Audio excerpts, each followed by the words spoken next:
All right. Shall we start now? No, Laurie. So first, thanks for being here tonight to spend the next 2 hours together to meditate, to look at the mind by everyone here. This session, we dedicate the content to the mind itself. What is the mind? What is the mindfulness? What is meditation? What is the life?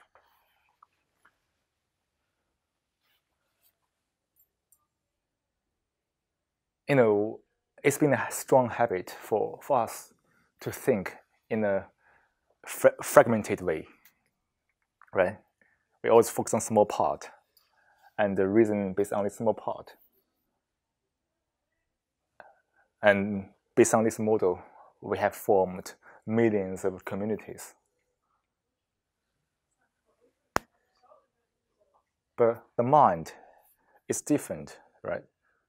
When we go very deep into one small part, what we feel is purely empty, right? Very weak.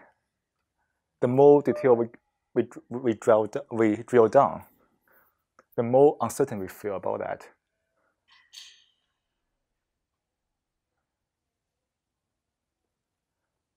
That's why we need to notice that, whoa, we have gone too far in a small part, forgetting the totality of the mind.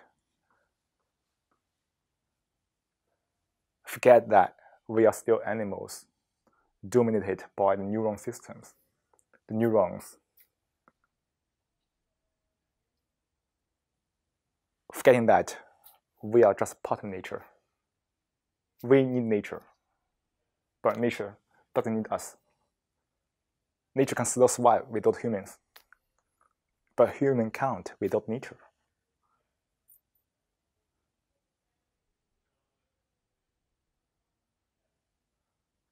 We need to realize this kind of deep level arrogance we shared as human beings. That very arrogance makes us difficult to be with nature. We thought that we could have conquered the nature, but in fact not. Even a tiny coronavirus can make people panic.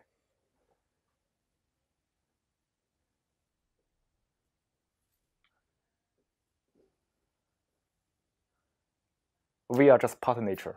How can we conquer nature?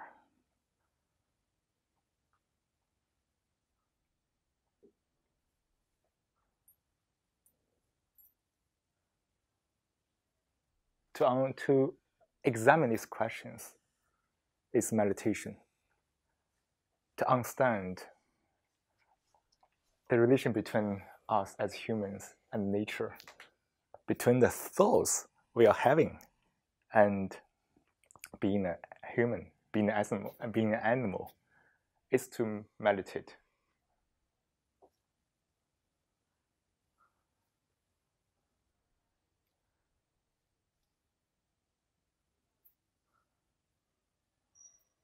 We are so good at dividing things, separating things, but we are so poor, very, very poor at integrating things.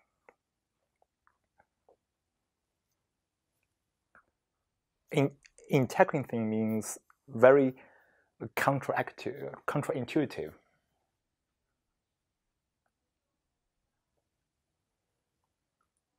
Because our thoughts, our model of thinking, enjoy drilling down into small parts.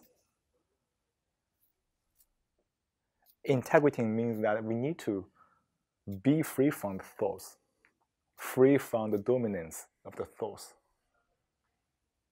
free from being enslaved to thoughts, ideas, ideologies, all kinds of faith. To really understand ourselves as a human being, as a human.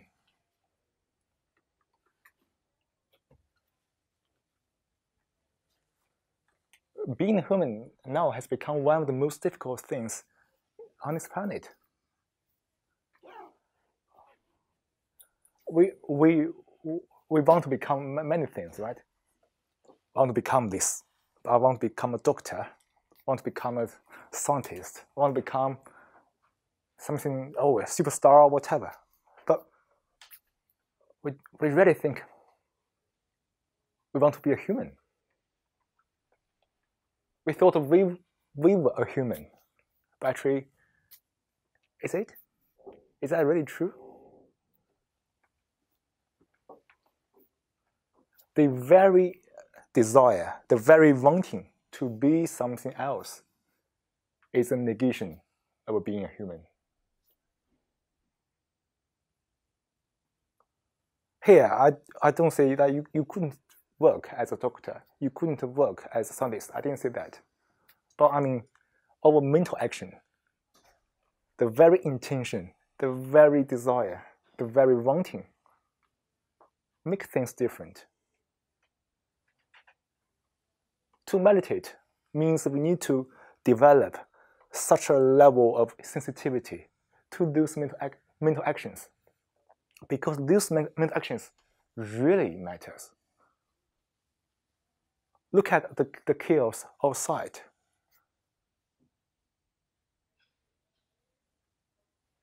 Isn't it the consequence of our inner chaos, the inner disorder, the all kinds of ill intentions? Today's topic is about discipline. We think that we can use discipline to control or regulate the human's behavior. But when we can't really have something to do with the intentions we are having, purely discipline can be very limited in regulate our human society, because it's super easy to have an ill intention, right? The very moment we are greedy, the very moment we are petty, it's all found this kind of very, very subtle, but very important intentions. This part is place is when no one can really regulate, only by yourselves. To understand this part deeply is to meditate. So before we start today's session, let's meditate 3 minutes. Oh, just 3 minutes to reflect the whole day. How many moments you were not present? How many moments you were toying with all kinds of ideas? To notice that. How many moments you were stuck in all kinds of wanting desires, becoming whatever. Don't say it's right or wrong, just notice it. That's the task we have had in this 3-minute meditation. Then after we finish it, I will ring the bell to let people wake up to this room. Hello. Hello. Apologies, I'm so late. No worry, just take a seat. Thank you. You're welcome. So now let's do a 3-minute quiet reflection.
3 minutes or maybe 4 minutes. It's not a very long time, right? But think about the whole day.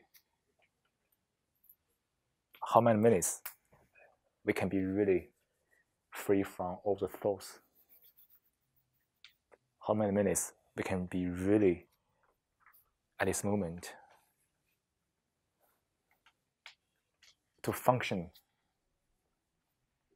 as an animal, not as a thinker. Here, when I say animal, it's not something negative, but it means that when we see things as they are, without any illusion, thoughts, we function as the neural system of an animal, not just into thoughts, which is concocted by all kinds of illusions, imaginations.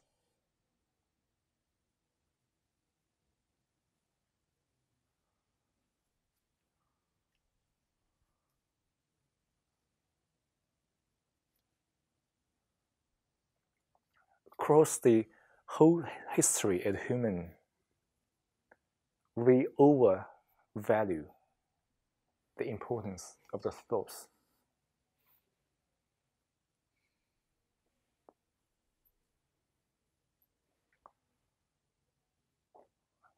We rely on thoughts to define us, define different culture, different peoples.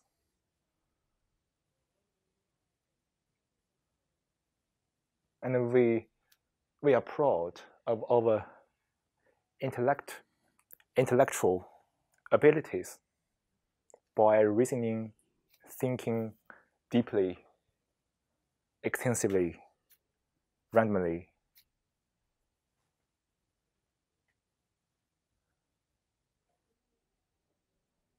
And we have designed all kinds of mental structures across all kinds of societies. This structure including authority, hierarchy, so to speak, all kinds of titles,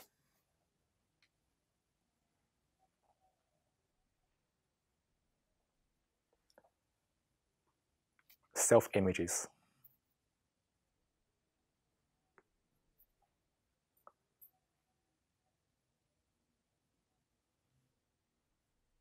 It's not to negate this phenomenon, but we need to really reflect upon that. Because we have given too much importance to the thoughts themselves. We live for an image.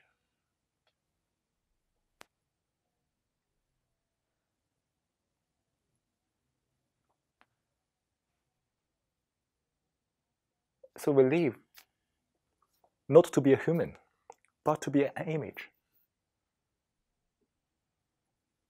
Just think how many behaviors in our daily life are related to this image stuff. We try to beautify it. We try to hide the not very good side of it, to only present the best part of it.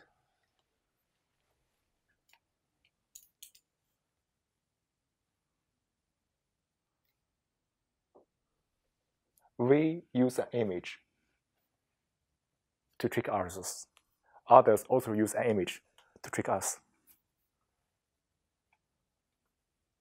It looks like we are communicating in real life between two people, but actually they are just put up a communication between two images.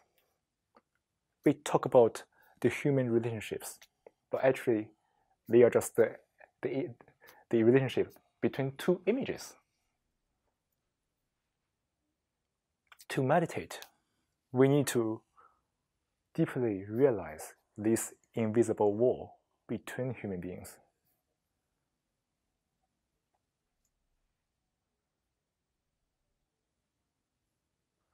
So we are all cheaters, right? We cheat others, others cheat us.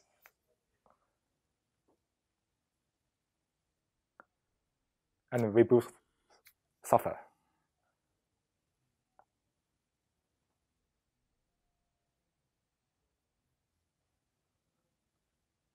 To be deeply aware of this stuff is meditation.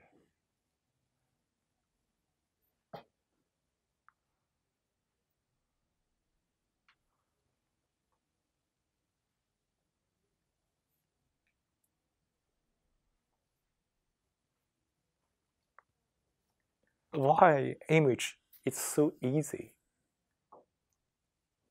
and so intuitive as a tool made the most of by human for this kind of a society setup, communication, or whatever?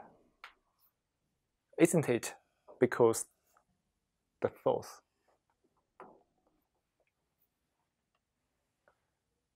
We forget who we really are because we are into thoughts. You see, identity is also sort of thoughts or images.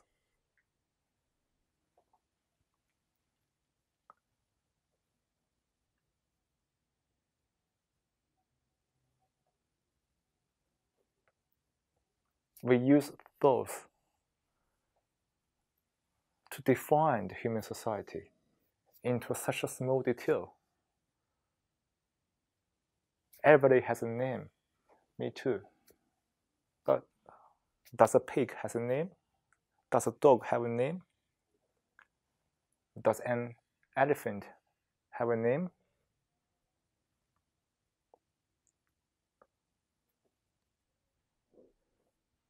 So maybe millions of elephants only share one name, elephant. But millions of us have millions of names.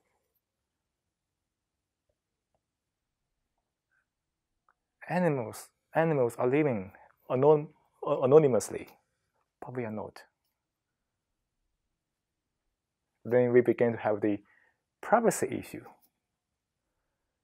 You see how ridiculous it is, right? Animals never care about their privacy, but we value that too much.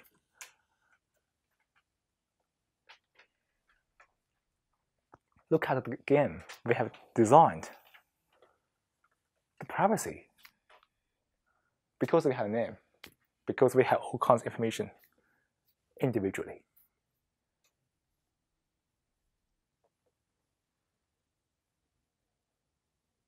Such a very complicated web of thoughts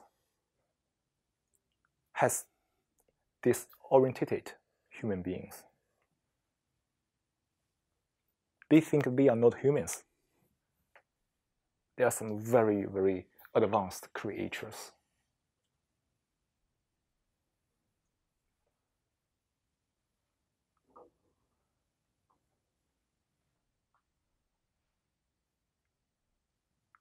And then we begin to care about the welfare of the animals.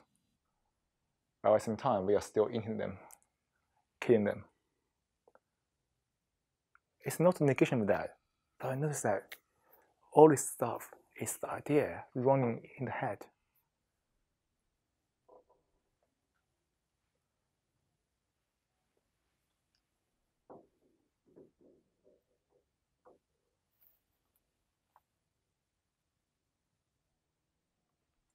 To meditate, actually, we need to notice all the thoughts we are in. Notice to realize the boundary of the thoughts in your life. How many things in your life are really true? How many things in your life are just a consequence of thoughts, ideologies, and stuff? Actually, it's difficult to really demarcate because most part of life has been so well merged with thoughts. Is it?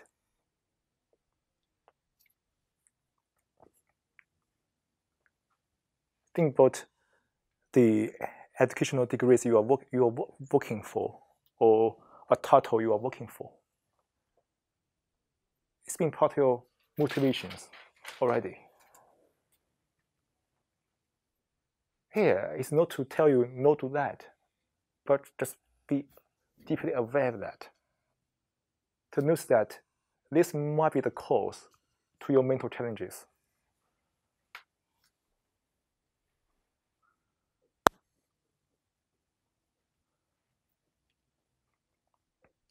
Everyone's mental challenges is really beyond the language. What you can describe is only the tip of the iceberg, right? Very limited. You can't even communicate that with other people, which means that probably it's difficult for a third person to really understand your issues.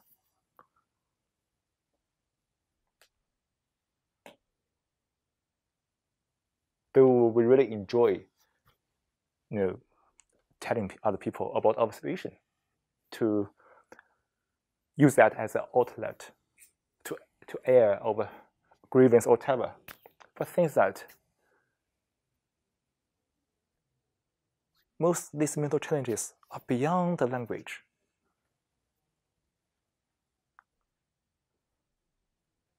Any attempt to trace the cause of these mental challenges by languages is mere a distortion of the true cause, which is beyond language.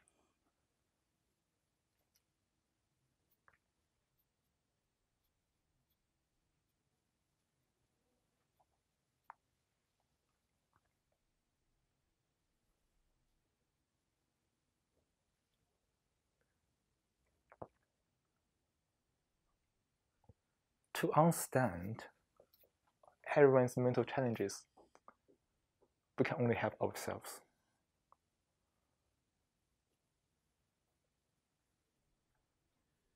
To solve these mental challenges, no matter what or how are you feeling now, to understand, to end this what we call suffering or whatever, we just need to deeply feel the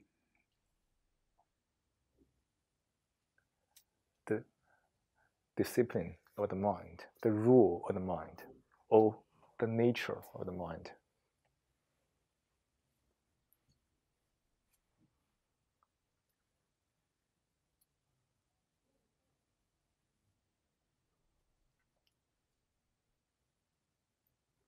So this is still meditation.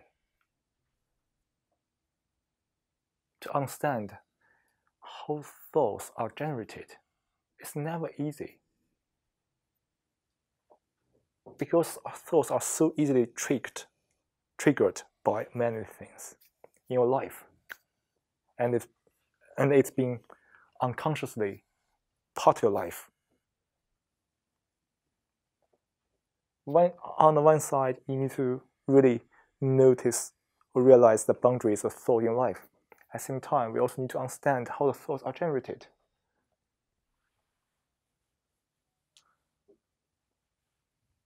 This part of understanding only comes from the totality.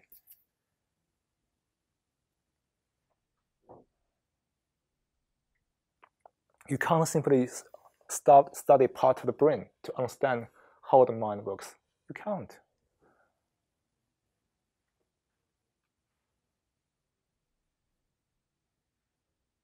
Because neurons is connected across the brain.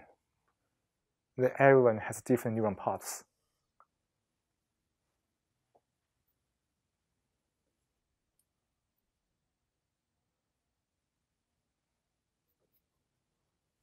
So we can say that the mental challenges we have had or we are going through is just a consequence of the fact that we are confused about life.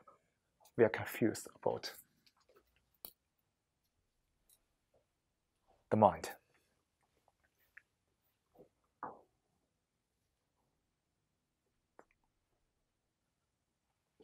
If they say that's the cause, yeah, that's the cause, the confusion, the ignorance of the mind. That's the root cause.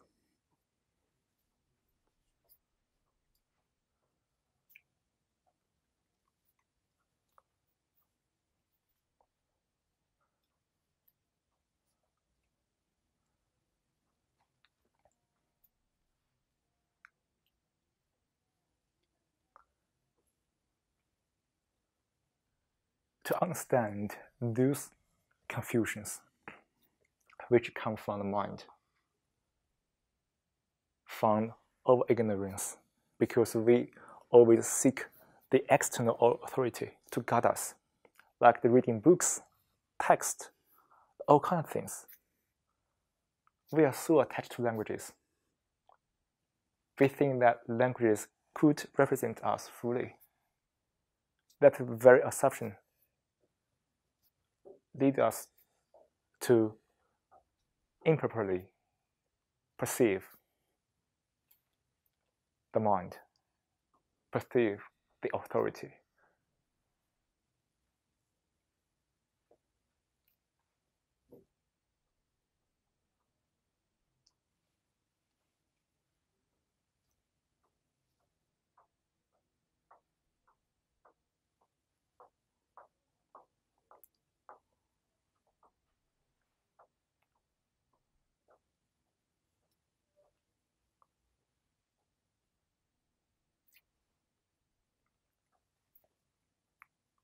For example, so when we see habit, such a word habit might trigger different thoughts or mental images across different people.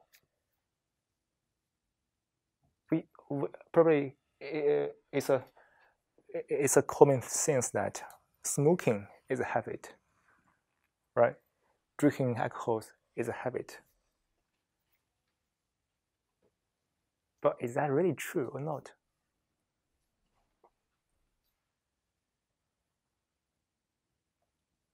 If from the perspective of this kind of fragmented thinking, yeah, it is a habit, right? People repeatedly drinking wines, people repeatedly smoke. That's a habit. But when we look at the mind from the totality, probably we need to understand why does that guy smoke? Why does the guy drinking wines? What kind of facts he's escaping? What kind of things he's avoiding?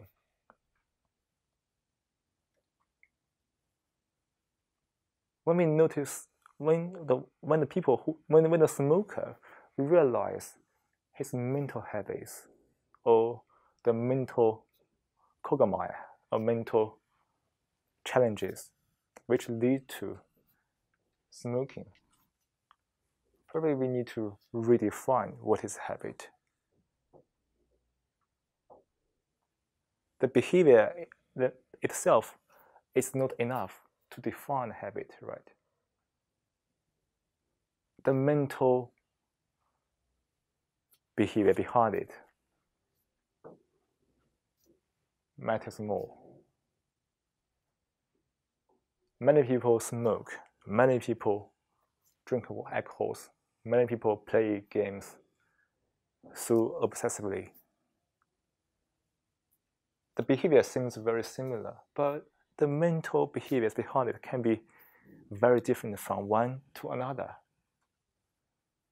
which can be beyond the language. But here, I only show this small example to show that how easy for us to be confused, how easy for us to simplify the issues, how easy for us can be easily misled by a word habit. Language is a very wonderful tool for us to speak, to mention some points. But language is also a wonderful tool to misunderstand each other. Language is also a wonderful weapon we can use to attack others or praise others, because we have lived a life based on languages. we are in the web of the reactions to the languages. So that very reaction to the verse reveals our strong point, also the shortcomings.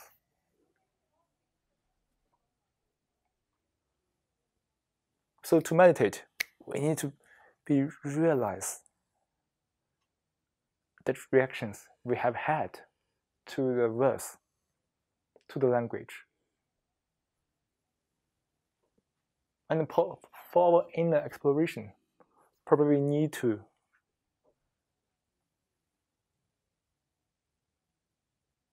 develop non-attachment to languages, to feel your mind, not to verbalize it.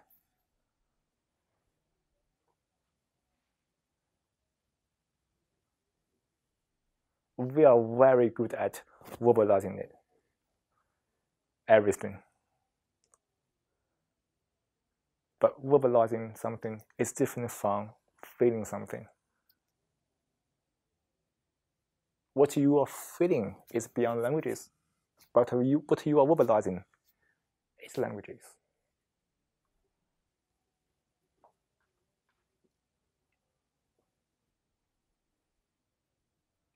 To deeply realize this is our meditation.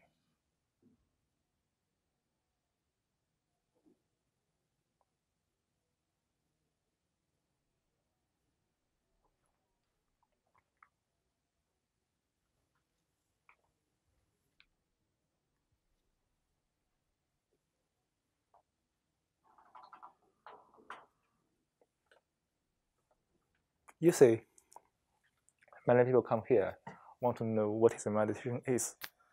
But meditation is more than breath meditation. Of course, we'll do it shortly. But meditation is all about the awareness. Meditation never tells you what you need to do, what you need not, or what you should do, or what you should not do. It's not about that. But mindfulness meditation teaches everyone of us to be deeply aware of your situation, your conditions. With that deep awareness, you will know what you will do.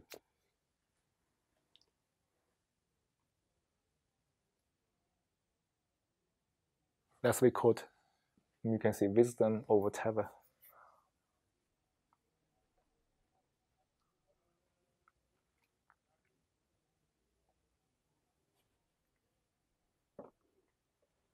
Meditation has no fixed form. Breath meditation is a good way to give ourselves a break. But for the meditation itself, there's no any form. Even now, what we are doing at this moment, if you're really into your life conditions and reflect upon that, that's also meditation.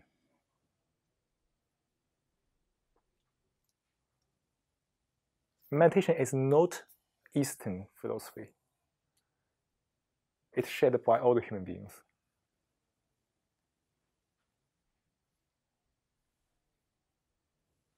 Because we look at the mind, the nature of it, scientifically. Indeed, it's really scientific. Unfortunately, most of the science are not very, at least are not as so scientific as mind exploration.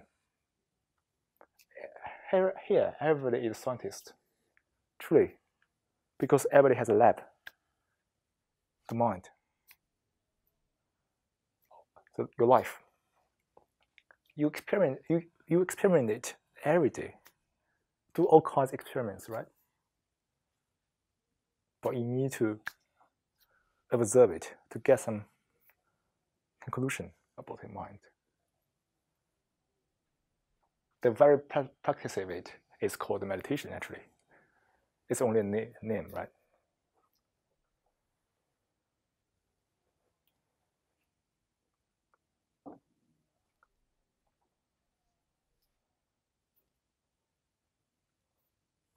To meditate, to be able to observe our mind, to really develop this kind of deep awareness, we need to have a very, very quiet and alert mind.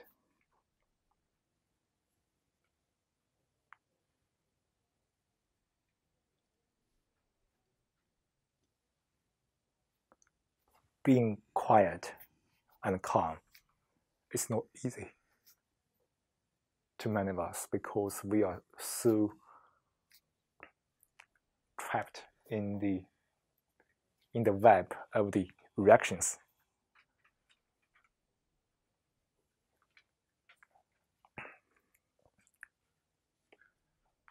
Probably, I think most of us have this experience. When you react to a very specific word, your mind, your peace is immediately broken. Let alone you have so many different life experiences in the day, for the whole day. When you react to all these things, how can you be really calm? It's very difficult. Sometimes we think, yeah, we are calm, but we are cheating ourselves. As long as we react, the peace is just broken.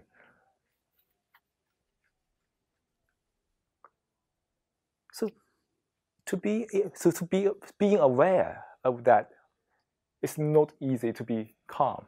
It's also part of awareness, which is also part of the meditation.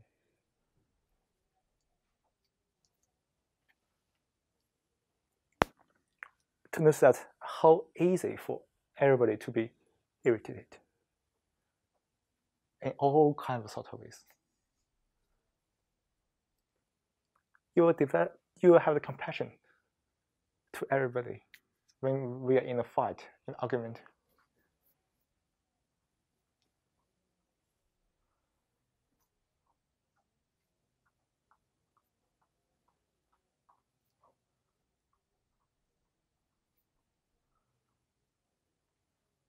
So when you realize how we are so trapped in these reactions, you might begin to doubt the democracy.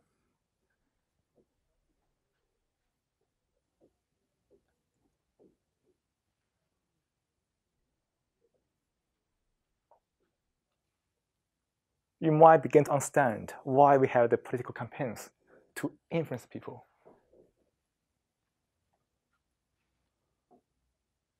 And influence them and let them to vote. That's what we call democracy.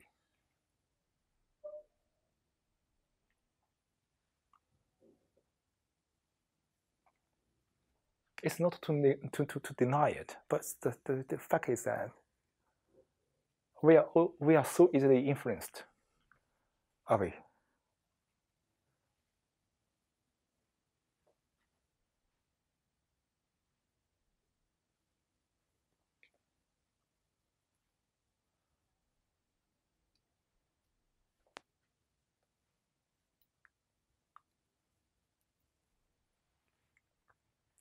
To deeply feel this part, that's meditate. That's to meditate.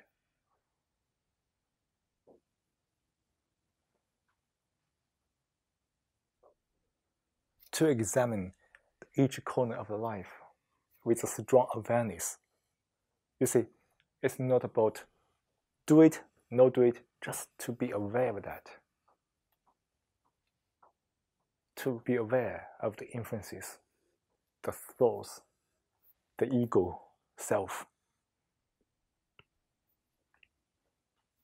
To be realized all kinds of illusions, imaginations.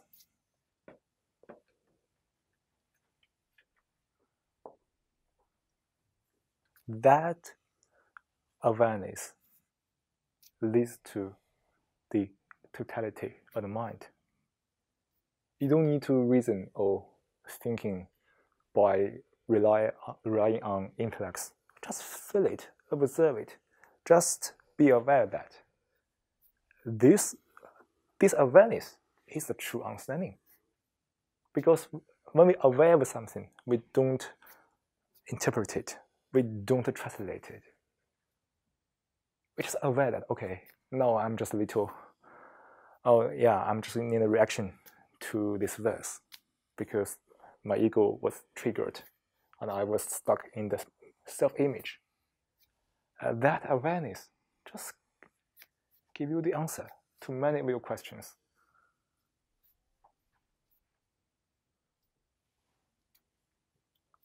So this is the first part of today's meditation. Just like each week, we just tackle meditation from different perspectives.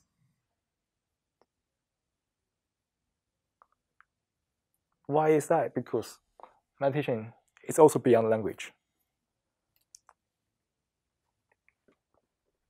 No matter how hard I try to speak about that, my words only distort the true meaning behind the meditation. And if you guys really take what I said seriously, you made a mistake. Because my voice is a mere distortion of the true meditation. The only way you can find it is to observe it yourself, to feel it yourself, to examine it yourself by yourself. So after this nearly 40 minutes, this kind of bombardment from me, let's move to the second part. Just meditate. Breath meditation. I guess everybody have some basic knowledge about how to meditate, right? Because you can get it from the website, from all kinds of media, because the techniques are so well known. But here, in the next 2 minutes, I'll just give a very quick recap of the techniques. So you may check it, whether it's the same or different from what you have learned. So here, we just do the breath meditation. Focus on the breath. 2 reasons for that is that breath is a sensation. It's not a thought. So we need to train our mind to counteract the habits of overthinking. Second is that breath is very neutral. It rarely triggers something from us, because most time we forget that totally. And during the meditation, try our best to focus on the sensation of breath. That's the central focus all the time. At the same time, we have to be aware of the progress of your breath. When you breathe in, notice that you are breathing. That's very important. And notice there's a pause between the in-breath and out-breath. Because when you switch from in-breath to out-breath, there must be a tiny pause. You don't have to do it consciously, but just notice it. When you breathe out, notice that you are breathing out. And also notice the pause between the out-breath and in-breath. You see, the sensation, like the hair, the coolness, the warmness, or the expansion or the falling of your chest is your central focus. You need to try to find the sensations you feel most obvious, but at the same time, you need to notice the circle of the breath. This awareness is something we need to cultivate during the meditation. Second,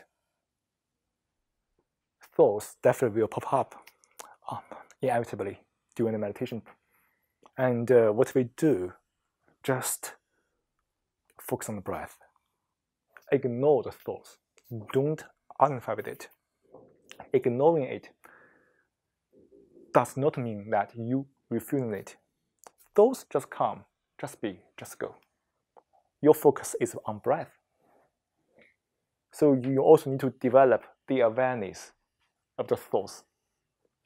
So when the thoughts begin to distract you, try your best not be distracted by thoughts. Time and time again. If you are unfortunately carried away by thoughts, that's perfect. Don't criticize yourself. Just say, oh yeah, it's okay. Just okay. Don't oh yeah, it's too bad. I just did something wrong with my meditation. No. Just come back to breath. So our task is very simple. Focus on the breath. No any other emotions. If you begin to criticize yourself, that gesture is also distraction. Oh well, I feel too bad. Oh yeah, I feel again. I just get carried away by thoughts. Then that's also distraction. So if you just realize, oh yeah, realize you just get carried away by thoughts, just come back to breath. No any other mental actions. No any other intentions during this next 10 minutes meditation. So focus on the breath, the sensation, and realize the circle of it, or the thoughts of it, or any kind of distraction. And being simple. Any emotion, any intention is a distraction during 10 minutes meditation. So maybe another trick, you can tell yourself now that in the next 10 minutes, nothing really matters. Nothing really matters. Only breath. Breath is the most important part of your life. Try to disregard everything. This means everything. Only breath as your top priority. Shall we do it now? Yeah.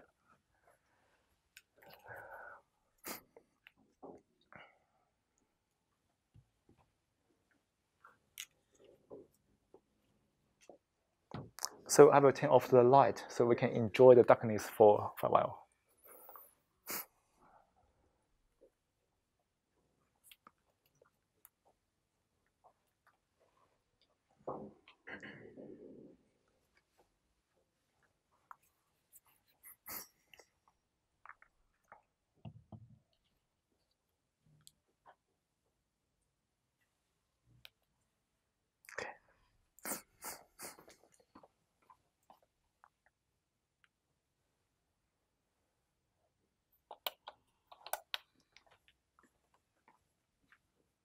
Now, let's take a 10-minute meditation. Start by taking a moment to find a comfortable position to sit in a posture that you feel relaxed and get alert. Let the hands rest on your knees or laps.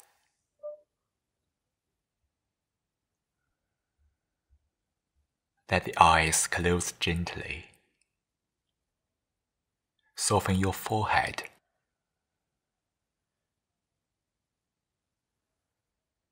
Act a soft smile in the corner of your lips.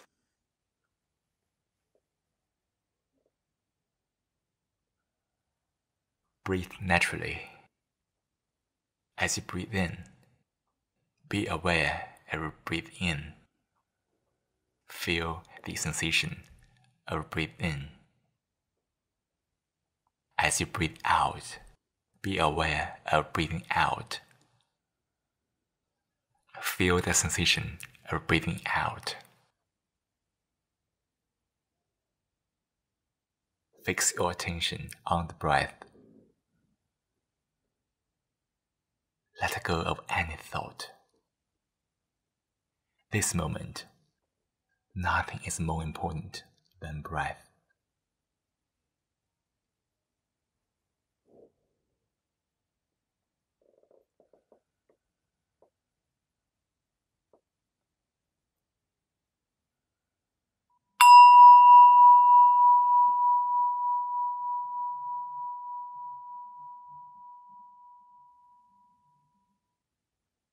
Every time you hear the bell, notice where your attention is. If it wasn't on the breath, gently invite attention back to the breath, and try your best to sustain your attention on the breath.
Slowly, bring your awareness back to the room. Feel into your body. Wiggle your fingers and toes. When you are ready, open your eyes.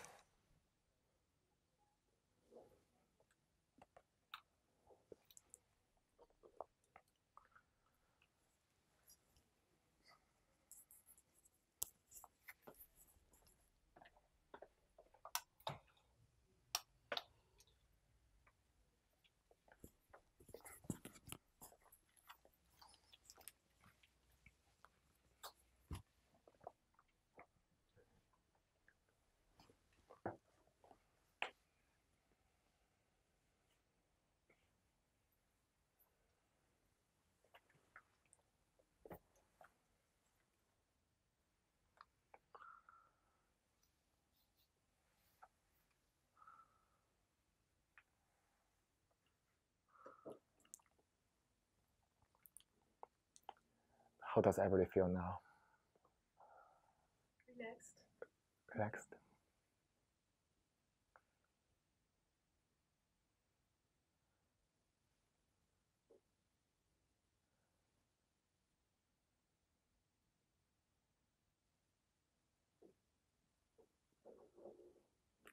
In that 10 minutes, everybody is doing meditation in solitude. That's the true solitude.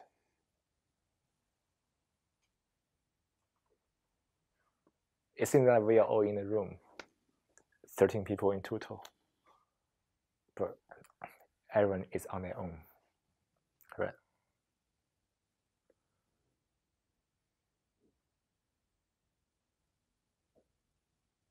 Still with our image. I would say that we are still with our image. The image.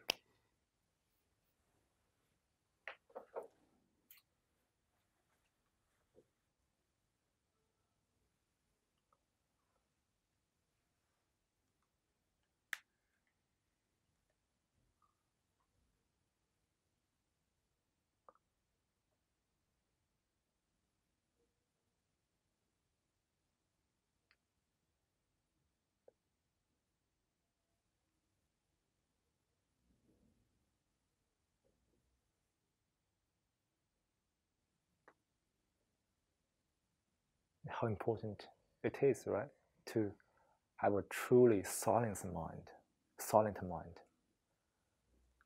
a mind that is not chattering.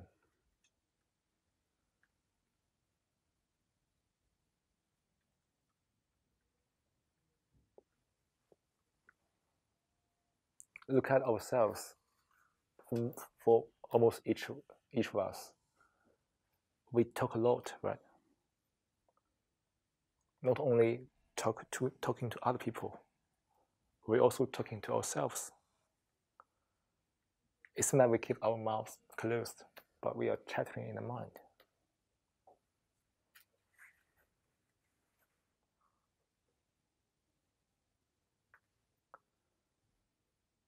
That's why we call that we belong to the chattering classes. Not speaking out, just mind is chattering.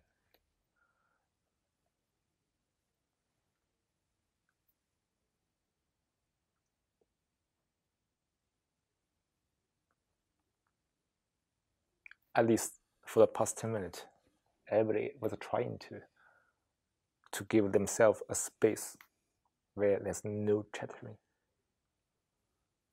That space we can see the movement of the thoughts.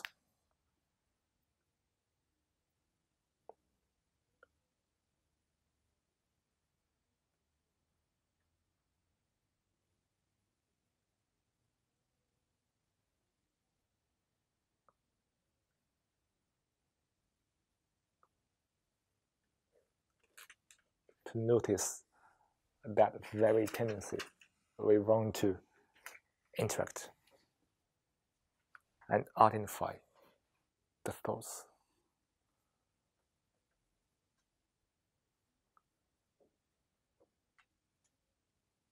Today's topic is about discipline.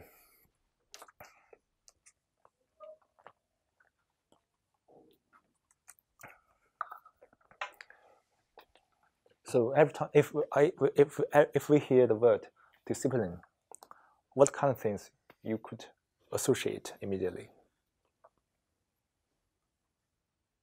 Or what kind of thing you can immediately think of when you hear the word discipline? Structure.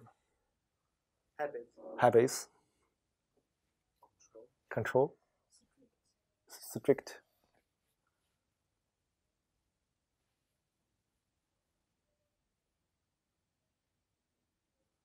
Anything else? Goals.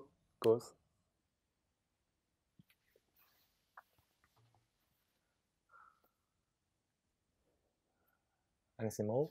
We can. Rules. Doing things that you should do if you don't want to do. Means punishment. Right.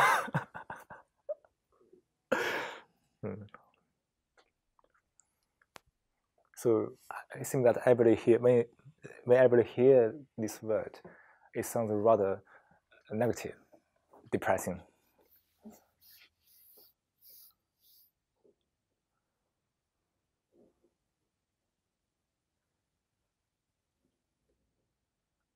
So today, let's look at discipline. It's not to deny it, because it seems that some sort of discipline is necessary. Right? Like the crime, all kinds of murder, killings. We use law to enforce it.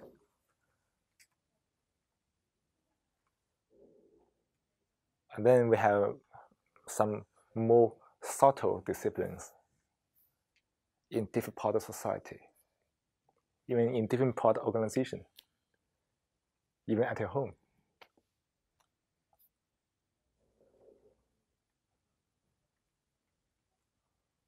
Because we as humans, we are very good at doing things, also very good at overdoing things.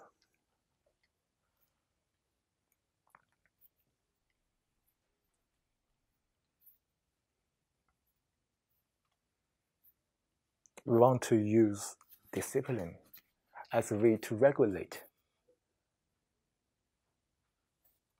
to make the society maybe harmonious, which is conform to our ideas. I mean, at least to the ideas of the people who designed the discipline.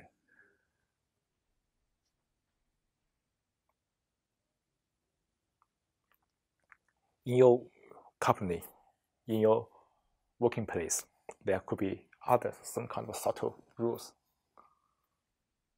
disciplines. At the university, at school, there are also all kinds of disciplines.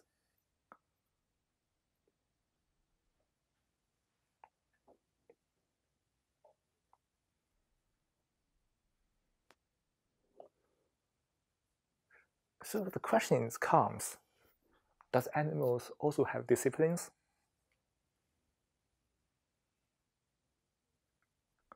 Like sheep, like pigs, like dogs, like elephants, wolves, tigers?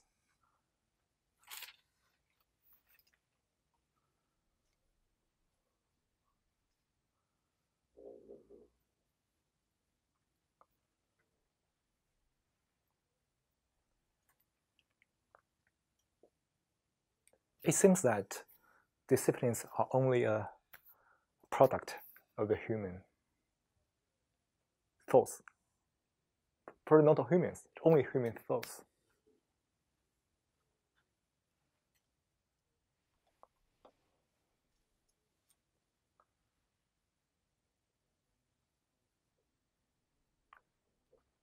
Look at the form of the discipline.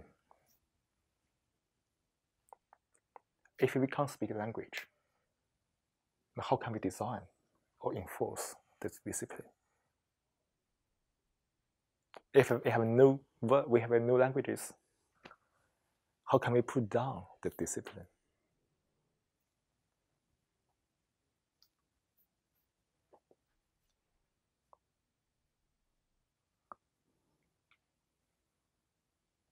but we speak a language. We use language. So we put down the discipline as order, command.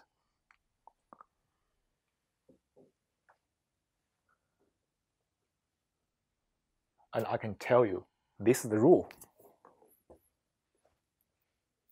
That's the rule. Okay, you violate it, you will be punished. You will be punished.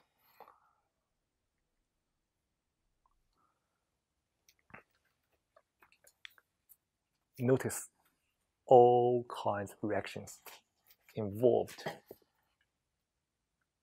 in the discipline, in the formation of it, in the enforcement of it.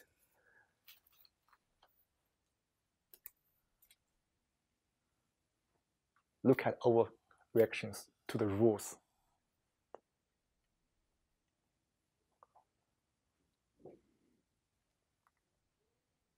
It seems that we need to be very, very cautious to live a life, to not touch the red line, to not touch this. Boom. Or the mind. We need to work very cautiously. If we step on one mine, we'll die.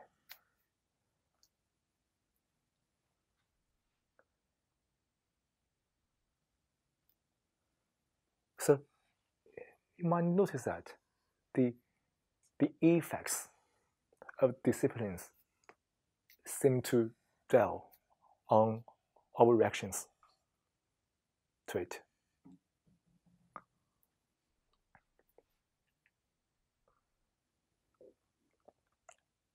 And look at this mental structure we have formed. Don't those disciplines play a role in the formation of this mental structure?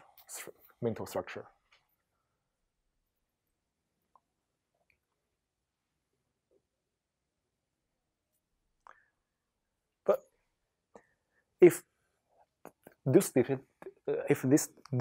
disciplines really work and make everybody feel good, yeah, we don't need to talk about that. But do these disciplines really make you feel good? No, or not?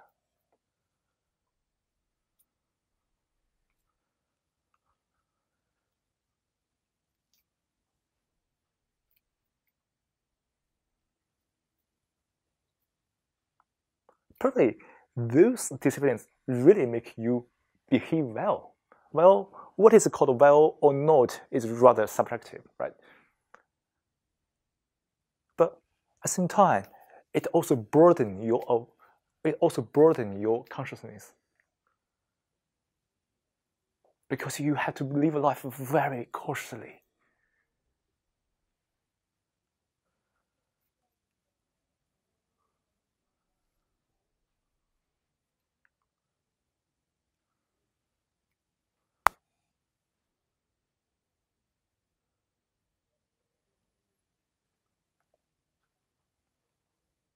Definitely, you see that the disciplines really helps to reduce humans' aggressions to the outer appearances, right? You can't kill me, else you'll be killed. You can't hit me, else you'll be killed. Just kidding, yeah, right? You see.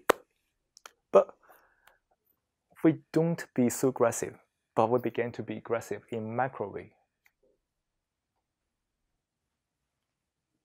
Right? So many small, we call them microaggression. Okay, the discipline let me not be aggressive, but I can still be aggressive in a macro way, which is not specified in the discipline or in the rules.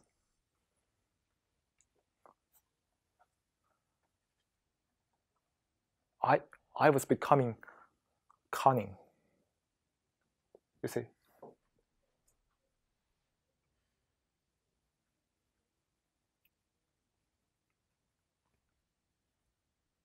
it seems that people's aggression is controlled by discipline, but people began to show their aggression in different ways.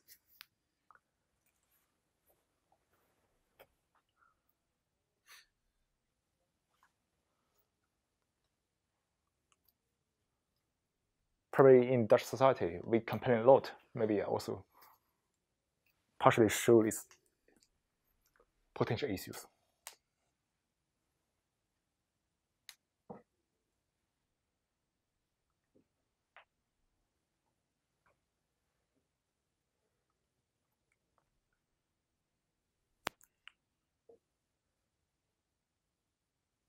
So it's interesting to notice this part of life.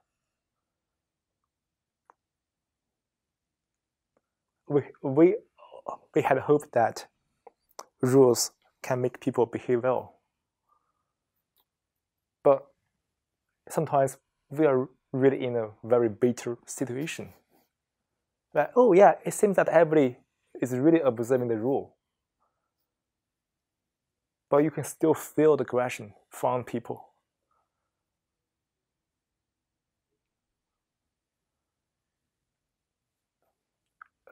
It's feel that the whole society is working very well, very regulated, but you still feel something is missing. What is missing, in your opinion?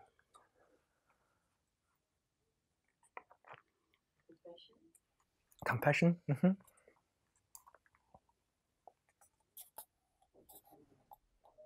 Fulfillment.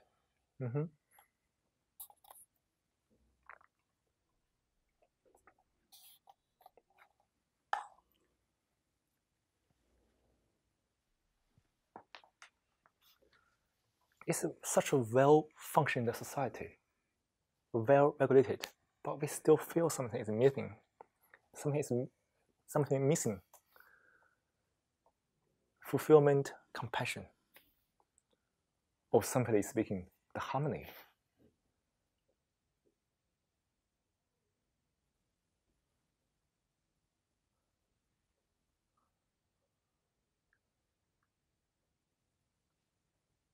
Harmony.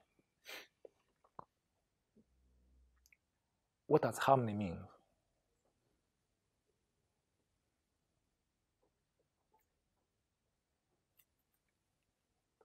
Harmony means peace, free from conflicts, mental conflicts.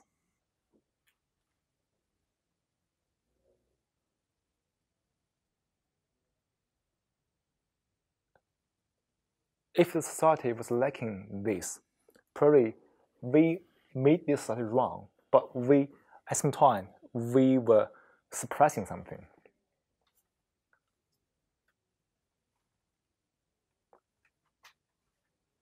And that's why when we talk about discipline, we need to understand, to feel the very suppression comes from it.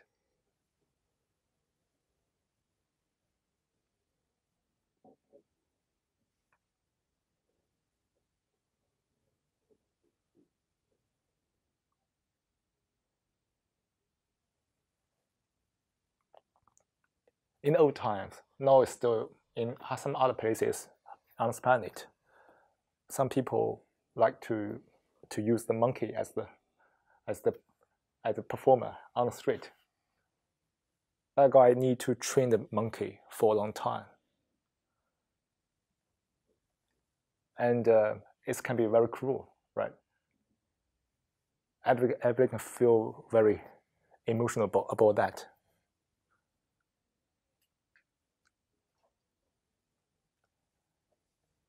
You see, we enforce discipline on a monkey. It easily triggers us that emotion of the cruelty, the pain, the suppression. How about those disciplines on human beings?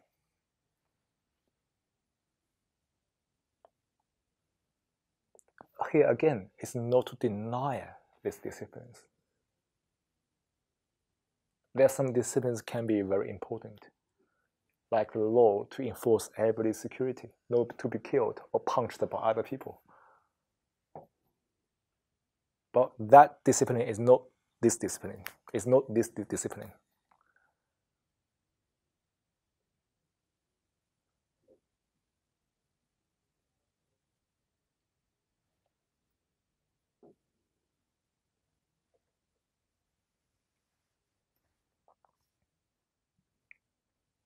You may find it is yourself that it's difficult sometimes to control your emotion. Is it? To control your own mental status is very difficult as well.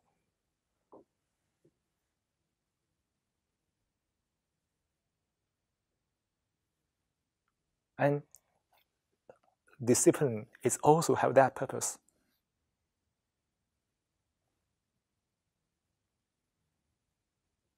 And you need to regulate yourself to abide by the discipline. How difficult is it?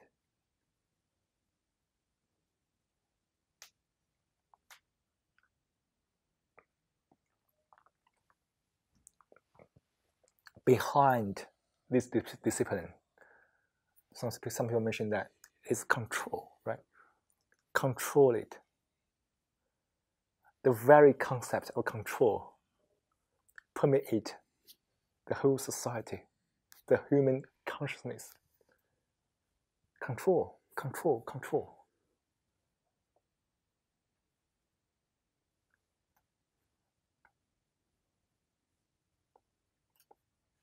We want to control everything.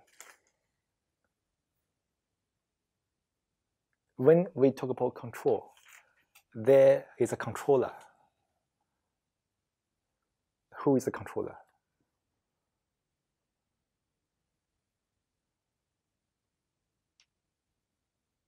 Who is the controlled?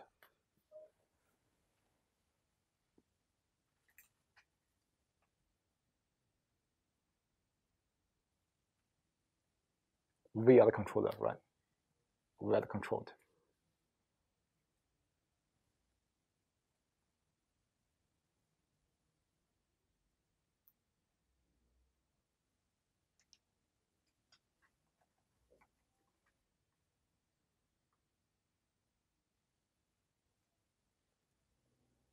From the perspective of the nature of the mind, look at our all kinds of rules and disciplines. Look at this kind of very intention to control. At the same time, we still have this kind of emotions, reactions all the time.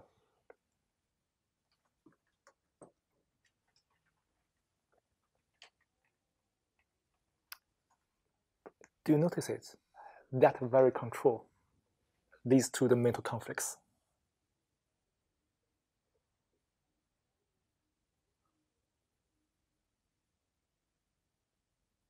The controller wants to control the control. The controller wants to control the controlled. Do you notice this kind of chaos here?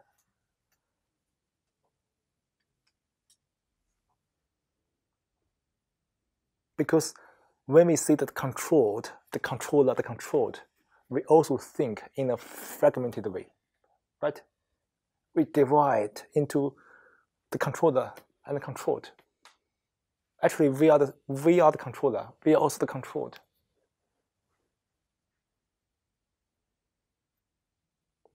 That division is against nature, because we are the same. The controller and the control is the same, but we divide it. And what's the ramification of it? Disturbance, is it? Like here is a peaceful lake. Now I have a very, very long sword. I want to cut the lake into two pieces. Can I do that? When I cut it. I want to make a division, right? I want to cut the lake into 2 pieces.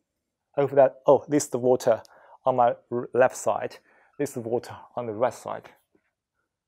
But I couldn't. What's the result?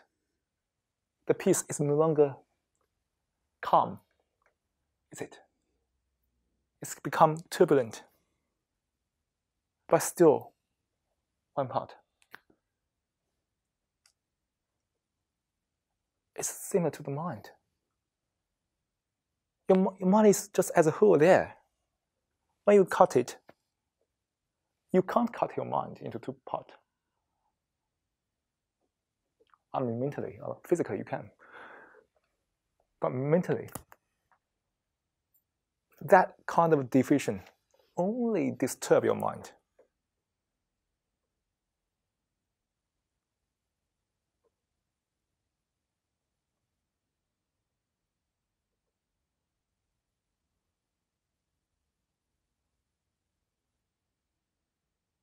For example, when you are discriminated by other people, oh yeah, you look very awful, you will not belong to our people. What do you feel about that? That very discrimination. Isn't it also kind of division, right? Because you know that you belong to that group. It's the same. But when you were discriminated, you felt disturbed. It's the same.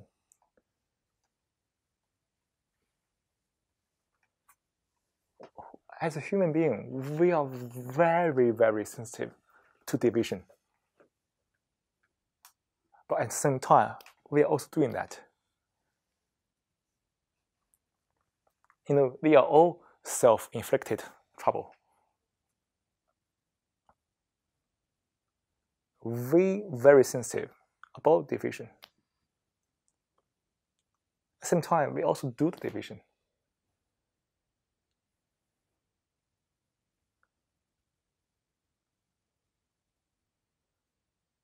So, come back to the discipline here.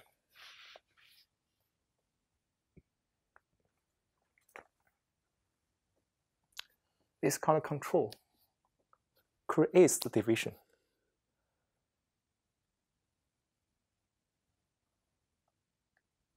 And we feel disturbed.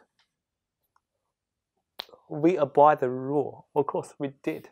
Because we did that just because we don't want the punishment, not for the good of it.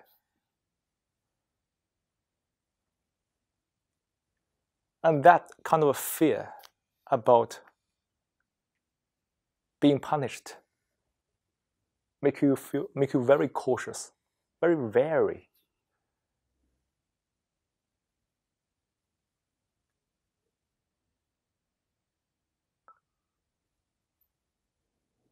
And to some extent, those subtle rules, disciplines, are very thought-provoking. It triggers your fear, your uncertainty.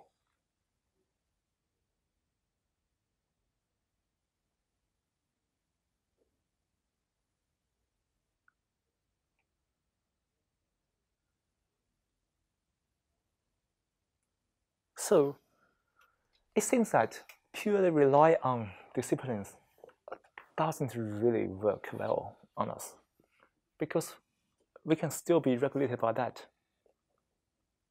But we are all annoyed. And we are very good at air over grievance in other ways. Maybe complaint can be one way. Maybe also any other aggressions. Because when we really have this kind of annoyance, people like to find an outlet, right? So now probably need to think about how to solve this issue.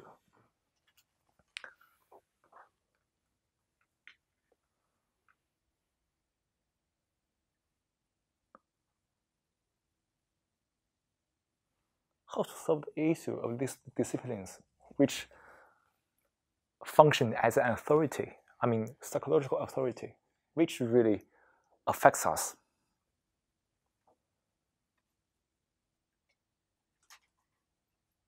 Sometimes we are so in the mood of fear towards the rules, and we forget to challenge it.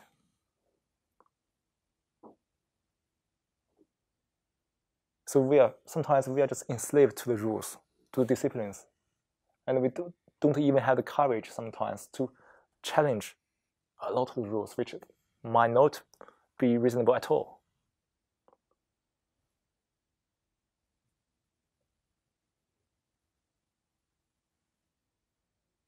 To be free from this mental structure formed by disciplines, what should we do?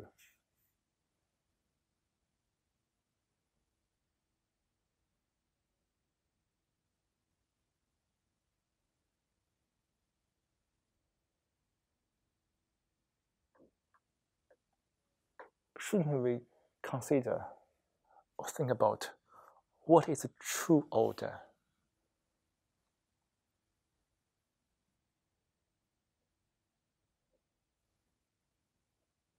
Everybody experiences this disorder in your life, especially these troubles that is related to the rules, to disciplines.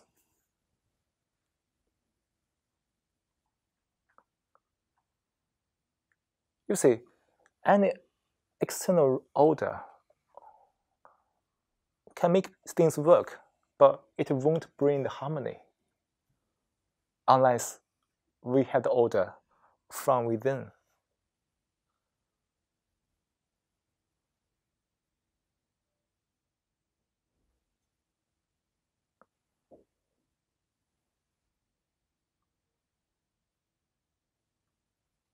The order from within to solve the chaos of the mind.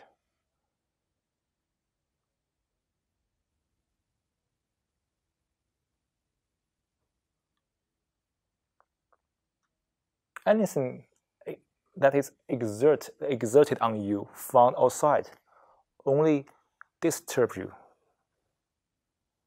Everybody feels that. So what we do? We need to understand the nature of the mind. That is meditation. And then we need to create or recreate the order from within.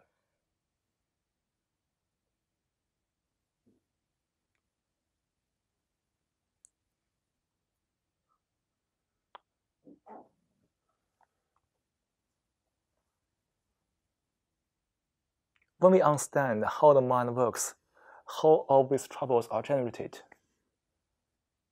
when we are really deeply aware of all this kind of essence in this world, to deeply understand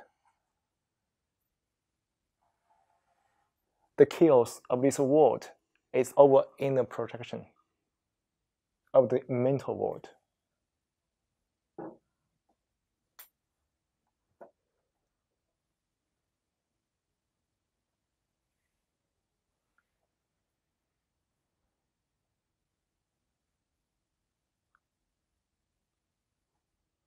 And we can only experience this order to understand what is order on mind.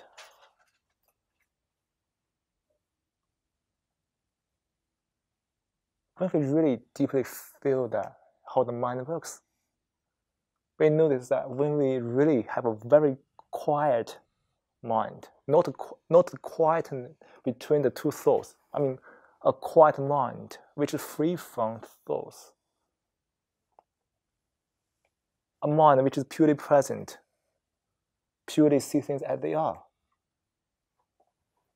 Then we begin to understand everyone's sufferings. In that very state, we have love. In that very state, we are moral.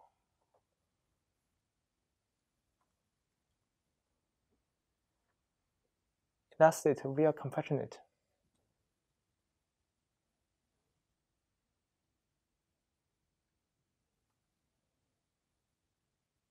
When we understand how the self plays such a role in the society, we begin to really understand how all kinds of troubles, arguments, conflicts are formed.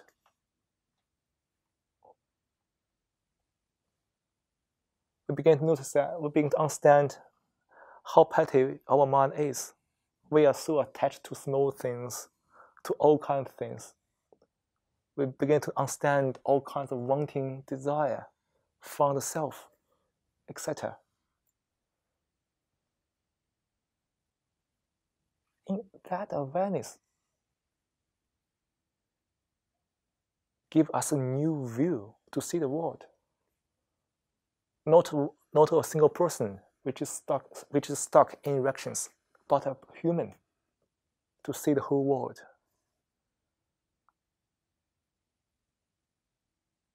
When you have that inner order,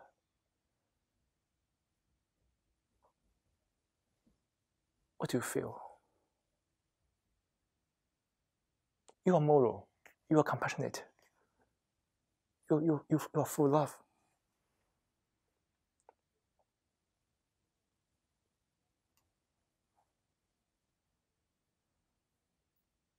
In that state, no disciplines can confine you unless there are some very stupid disciplines you need to challenge.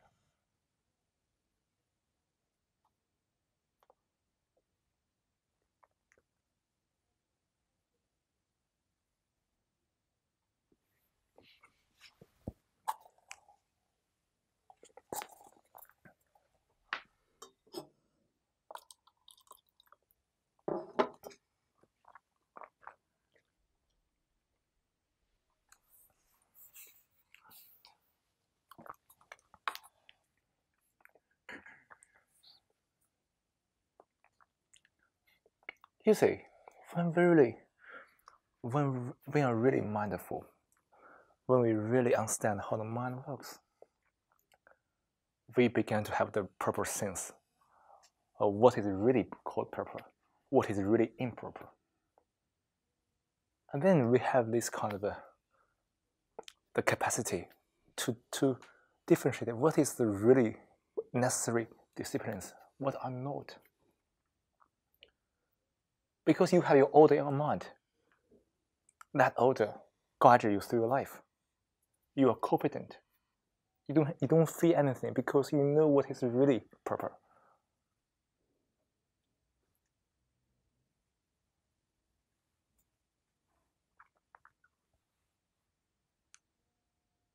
And that order, that inner order, got your life, and you are free from, you have no constraint from any disciplines.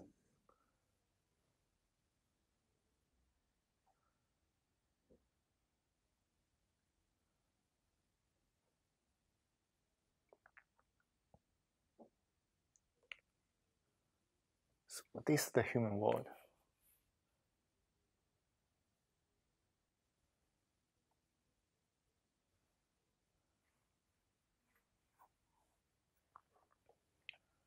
Nothing is really absolute.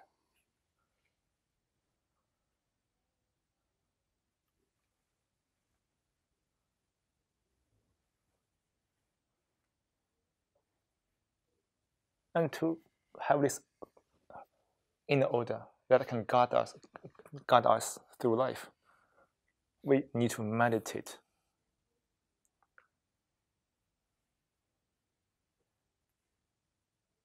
To explore the mind from within by each one of us, not guarded by any psychological authority, not guarded by any psychological authority, but guided by yourself.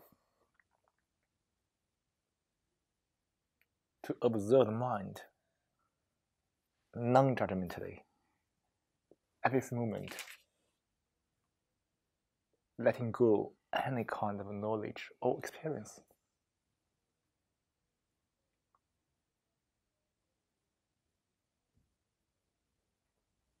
No interpretation, no translation. Just look at the mind. Little by little. Totally different perspectives to get it. So this is the third part session of today's event. So maybe let's have a 10 minutes break. Then we can come back again to meditate to end today's session. Shall we? Okay. Yeah.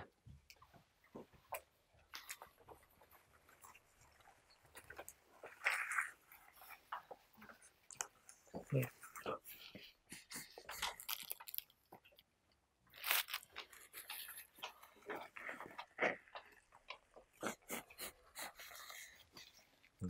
Toilet. Oh, there. Yeah.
How often do you meditate?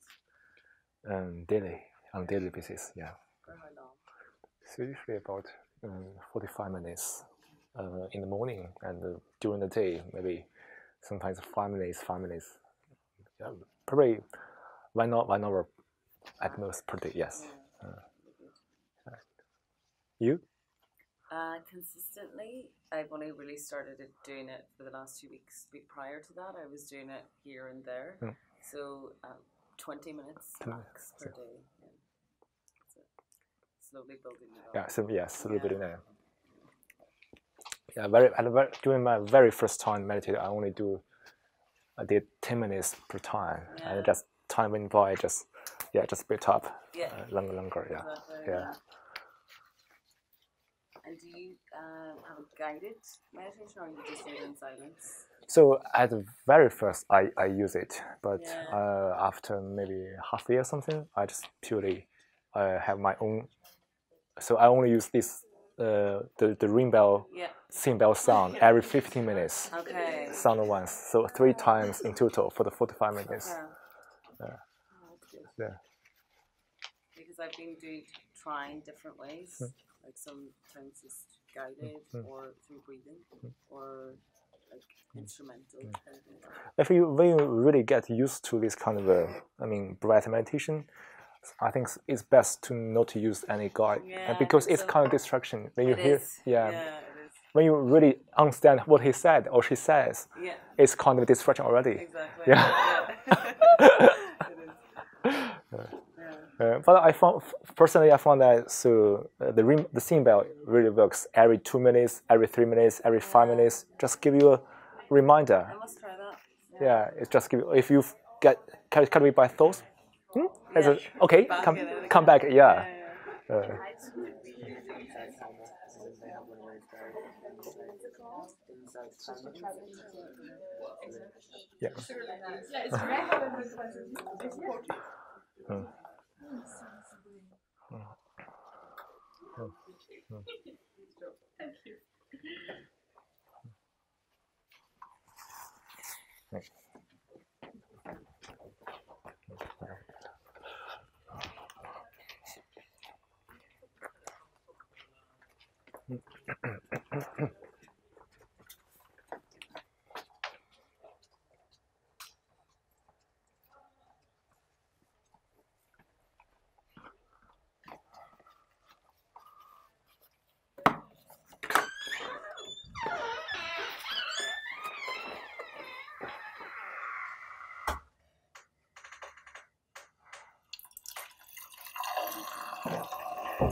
So let's do the last part of this session.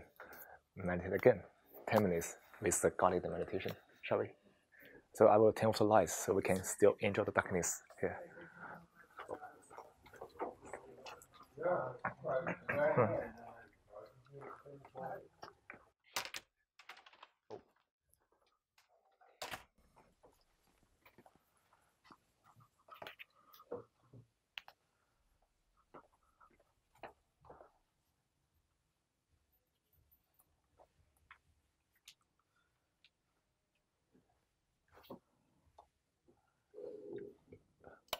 Now, let's take a 10-minute meditation. Start by taking a moment to find a comfortable position to sit, in a posture that you feel relaxed and get alert. Let hands rest on your knees or laps.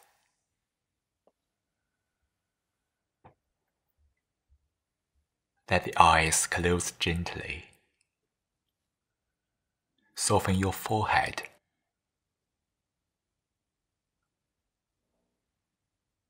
Act a soft smile in the corner of your lips.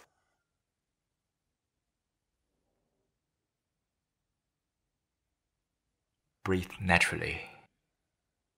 As you breathe in, be aware of your breathe in. Feel the sensation of breathe in. As you breathe out, be aware of breathing out. Feel the sensation of breathing out.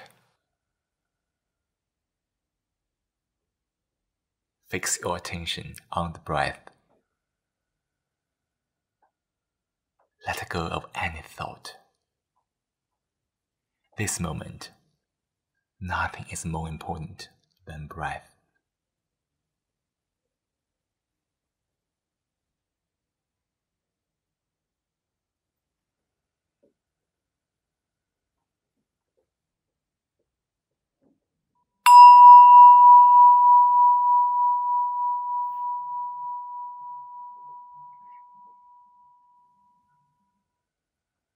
Every time you hear the bell, notice where your attention is. If it wasn't on the breath, gently invite attention back to the breath, and try your best to sustain your attention on the breath.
Slowly bring your awareness back to the room.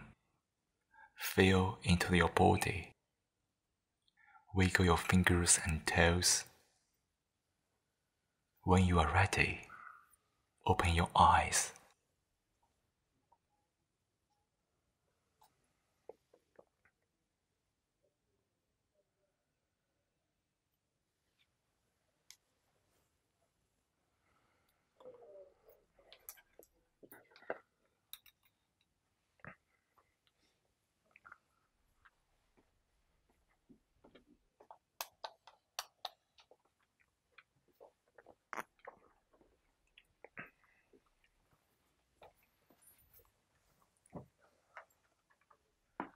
It's very difficult to fully discuss discipline in one session, because there are still many other topics we can think about, like the relationship between discipline and intimidation.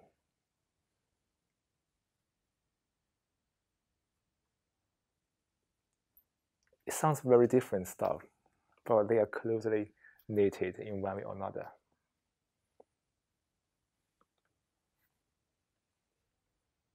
But definitely not in this time, because now we have run out of time. But we need to notice that all kinds of emotions we have had, no matter from disciplines, rules, whatever, all kinds of negative emotions, they are very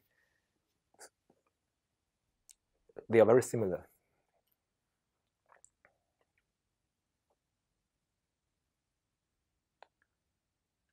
We need to be aware of this stuff. But anyway, for today's session, I hope everybody can forget what I said. We only discuss in this space, but any communication based on words only broaden your thoughts. Stay peace, calm is always the top priority.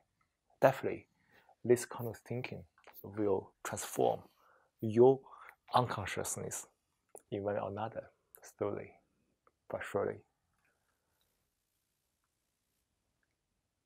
This very subtle change, and also the accumulation of this change, will lead to a very big change of our life attitude, the worldview.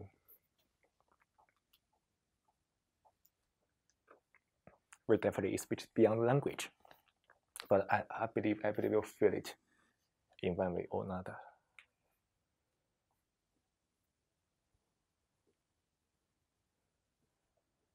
So everything we are talking about here is very mysterious. Why it is mysterious? Because it's beyond us. That's why we call it mysterious. But is it really mysterious? I think you know the answer. Right. Again, thank you again for everybody being here tonight, for having spent such a very pleasant evening together. And I hope everybody have a peaceful week and enjoy each day, each moment. No matter what you are feeling, just enjoy it. To experience your each moment. Any experience, any moment is our life. Is in our life is to meditate. Any moment is a good opportunity for us to meditate.